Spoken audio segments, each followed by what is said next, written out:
আশা একটাই করা যায় যে পরিষেবাটা ভালো হয়, সিকিউরিটিটা থাকে, রেল টাইমলি চলাচল করুক। আশা করছি ট্রেনে যাতে ভাড়া টাড়া ঠিকঠাক হয়, আরও ট্রেন লোকাল ট্রেন যেন বাড়ে, সব কিছু যেন সুযোগ সুবিধা ভালো হয়। রেল মানে সুরক্ষাটা যেন বেশি দিক দিয়ে দেখে, যাত্রীদের সেফটিটা সব থেকে বেশি প্রায়োরিটি দেওয়া উচিত। ট্রেনের টাইমটা যাতে ঠিকঠাক আসে, ট্রেনের সংখ্যা যেন আরেকটু বাড়ে, মানে 1 ঘন্টা অন্তর অন্তর ট্রেন, সেটা যাতে ঠিক হয়।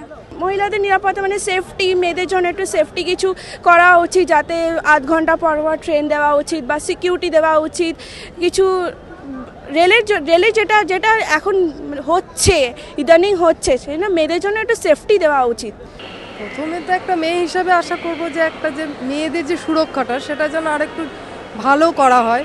এখন যে চারিদিকে হচ্ছে, ট্রেনেও হচ্ছে ঘটনাটা আকছার, সেটা তো আশা করব।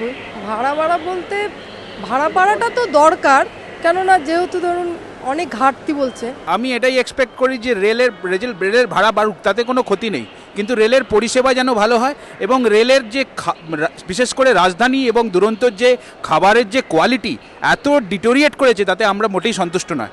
দুটো জিনিস আশা করি, একটা হচ্ছে পরিষেবা বলতে অনেক বড় ব্যাপার, তাহলে এখন ব্যাখ্যা এত করা যাবে না হয়তো।